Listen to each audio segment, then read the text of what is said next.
Uma introdução aos Gathas de Zaratustra, seus hinos sagrados. O registro escrito de eventos ou de declarações perceptivas não era uma prática comum durante a Idade do Bronze, quando Zaratustra teria vivido. Invocações, orações e tudo o que era religioso era transmitido oralmente. Essas orações eram oferecidas como canções ou poemas. Sua natureza rítmica as tornava fáceis de memorizar e transmitir. Zaratustra optou por apresentar seu conhecimento, ou revelações, em 5 inários ou composições poéticas conhecidas como Gathas. Os Gathas são descritos como canções, hinos, poemas e orações. Independentemente disso, os Gathas carregam mensagens profundas para a humanidade sobre como transformar a vida numa experiência significativa. O cerne das mensagens dos Gathas é a abjuração de todo comportamento humano que seja prejudicial à natureza e à sua criação. O mal é toda atividade humana considerada prejudicial aos outros seres humanos. Os princípios dos Gathas não são compostos para recitação ociosa, mas para aplicação prática na vida cotidiana. A felicidade, segundo os ensinamentos de Zaratustra, advém da busca pela perfeição e da elevação dos semelhantes, tornando a vida alegre para o maior número possível de pessoas. É preciso voluntariamente acessar a essência divina dentro de si mesmo, usando sabedoria e pureza de pensamento, para realizar e alcançar a felicidade na Terra. Ser surdo para com a própria consciência é a causa raiz do sofrimento na vida. Os Gathas e outros versículos das Escrituras são também chamados de mantras. Mantra, indubitavelmente derivado da raiz, man, que significa pensar, significa também literalmente aquilo que deve ser pensado, levando assim as pessoas na direção dos preceitos ou doutrinas contidos na religião, que devem ser pensados e praticados. Os mantras não são meras declarações a serem recitadas apenas para que algum suposto efeito seja produzido, mas sim um preceito de vida que, após ser estudado, deve ser posto em prática nas ações humanas. Para Zaratustra, mantra significa uma palavra de inspiração profética. Mas com o tempo, essas palavras de inspiração degeneraram em encantamentos devido à atuação de sacerdotes que não compreendiam o real significado dos Gathas. Entretanto, os versos dos Gathas não pretendem ser meros cânticos, mas sim incitar a humanidade a agir com a sabedoria inerente aos seus hinos inspiradores. Os Gathas fazem parte do Yasna, que é uma das partes do Avesta, sendo que o Avesta é considerado pelos ortodoxos como a Bíblia do zoroastrismo. O Yasna, que significa adoração, é o corpus principal da liturgia zoroastriana tradicional. O Yasna possui 72 capítulos, abrangendo orações para expiação de pecados, louvores para Ahura Mazda e suas dádivas, e orientação em tempos difíceis, entre outras coisas. Algumas dessas orações existiam mesmo antes da época de Zaratustra, e muitas foram eliminadas ou modificadas nas épocas posteriores a Zaratustra. Dentre esses 72 capítulos do Yasna, estão os Gathas, que compreendem 17 capítulos, divididos em 5 grupos, compostos na língua avéstica mais antiga. Esses 5 grupos dos Gathas são o Gatha Runavaiti, com 7 capítulos,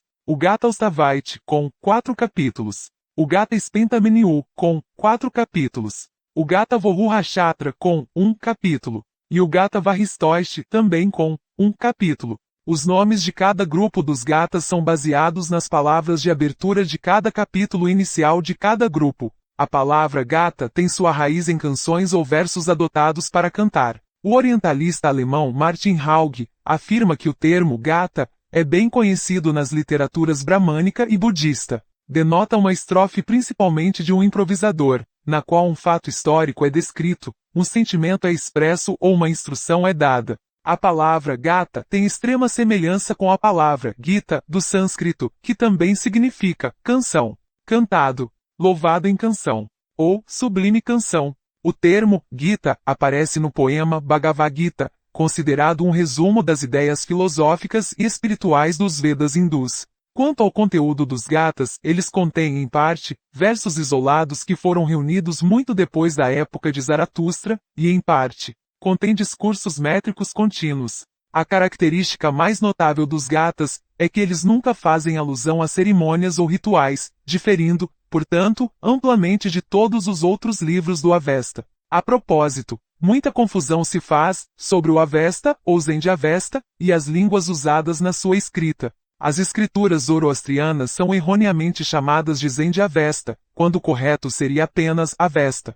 As escrituras, em seu estado atual, são uma coleção de fragmentos de textos religiosos compostos ao longo de 1000 anos, mais ou menos de 1300 a 300 a.C. Muito tempo depois dessa época, essas composições orais foram vertidas em textos escritos. A língua original da escritura é o avéstico, havendo o avéstico antigo ou gático, e o avéstico mais novo. O termo Zend designa apenas os comentários sobre os textos avésticos.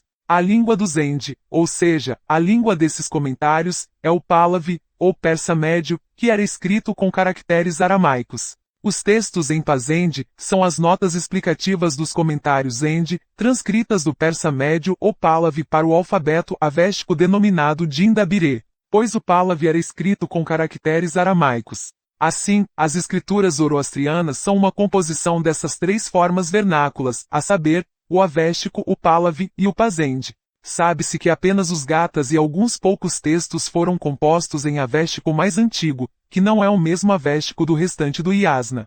Os Gathas são retratados como uma comunicação entre Zaratustra e Ahura Mazda. Vale ressaltar que eles são apresentados como uma comunicação, não devendo ser tomados literalmente como uma conversa entre duas pessoas cara a cara.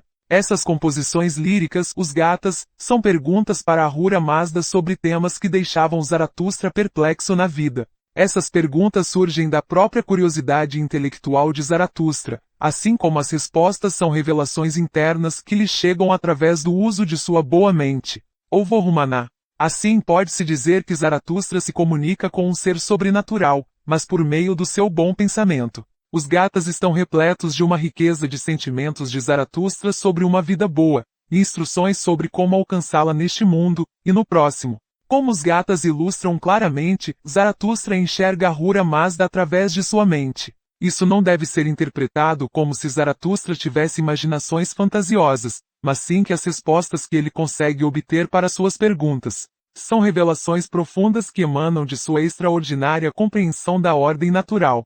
Com perspicácia, Zaratustra apreende a sabedoria das leis que regulam a criação, e a importância de observá-las para uma vida significativa. Isso é como ver Ahura Mazda com a mente. Os Gathas demonstram sem equívocos que a ordem da natureza desempenhou um papel importante nas concepções preconcebidas de Zaratustra. A ideia da criação incita Zaratustra para a verdadeira poesia.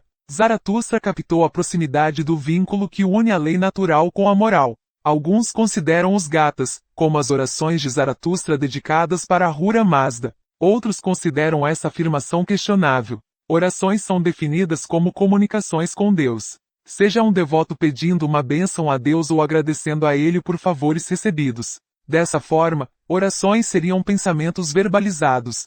Como se pode ler nos versos dos Gathas, Zaratustra parece pedir a ajuda de Ahura Mazda. Mas na realidade, é apenas Zaratustra buscando em si mesma sabedoria para usar os princípios naturais a fim de cumprir seu chamado profético. Zaratustra entende que a ajuda de Ahura Mazda vem por meio de seres humanos que pensam por si mesmos, que praticam as palavras proferidas como prece, e que agem em conformidade com as leis de Ahura Mazda ou as leis da natureza. Nos Gathas, Ahura Mazda não preza a prática de rituais, ou seja, a recompensa ou punição não advém da prática ou do desrespeito aos rituais, mas da qualidade do pensamento, da palavra e da ação dos seres humanos. Os Gathas de Zaratustra enfatizam a piedade, bem como a rejeição do mal em todas as suas manifestações que são inimigas de uma vida virtuosa. Os Gathas são profundamente perspicazes e revelam o caráter, a sabedoria e a mensagem coerente da lei natural de Zaratustra para toda a humanidade.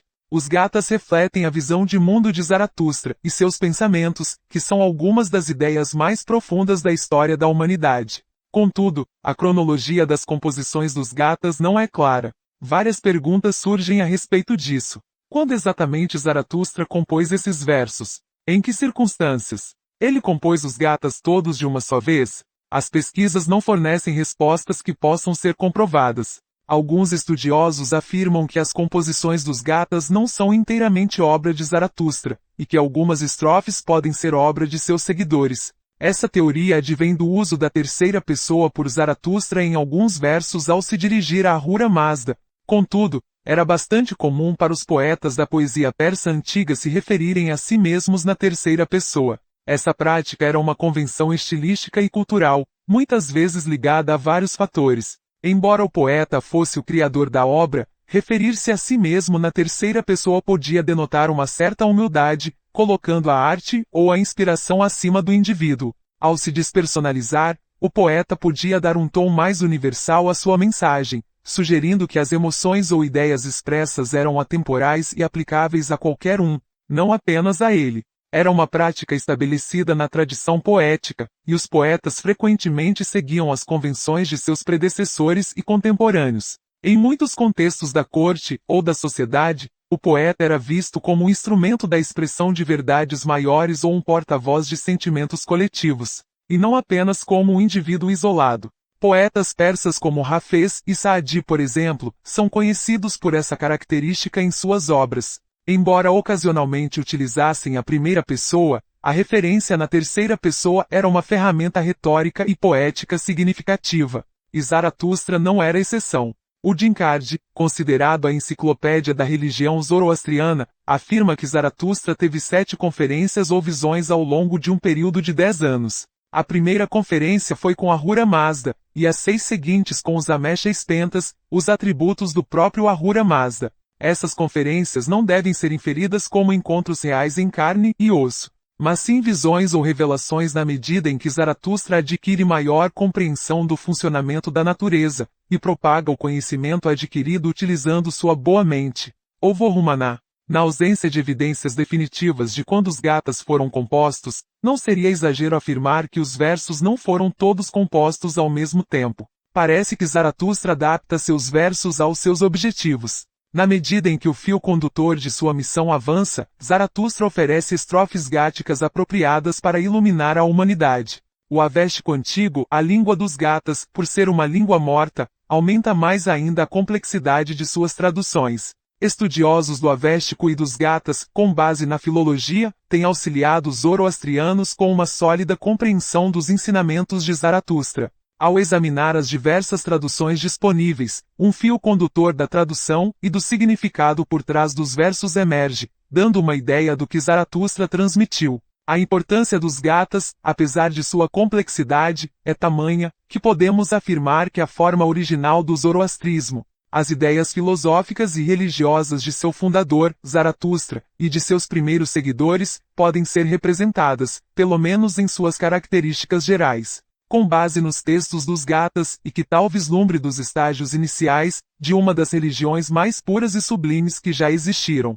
deve ser considerado extremamente instrutivo, por meio das traduções existentes. Devemos enfatizar ainda que os gatas de Zaratustra são desprovidos de fantasia e de criaturas sobre-humanas. Qualquer alusão a supostos seres antropomórficos nos gatas, e nas escrituras subsequentes, é apenas a personificação de ideias. Podemos ver claramente as tendências filosóficas da doutrina de Zaratustra contida nos gatas, de reduzir as pessoas de supostos seres sobre-humanos a meras ideias. Portanto, não há nos gatas nenhuma divindade ou entidade antropomórfica. O mais notável ainda é que não existe menção a milagres nos gatas. Zaratustra enfrenta muitos obstáculos, mas sempre acreditando firmemente que lhe foi confiado por Ahura Mazda uma força iluminada dentro de si, que é a sua sabedoria inata, para sair pelo mundo com uma tarefa gigantesca, a tarefa de iluminar a humanidade. Em nenhum momento Zaratustra pede um milagre para Ahura Mazda, e nem o Senhor da Sabedoria lhe concede algum.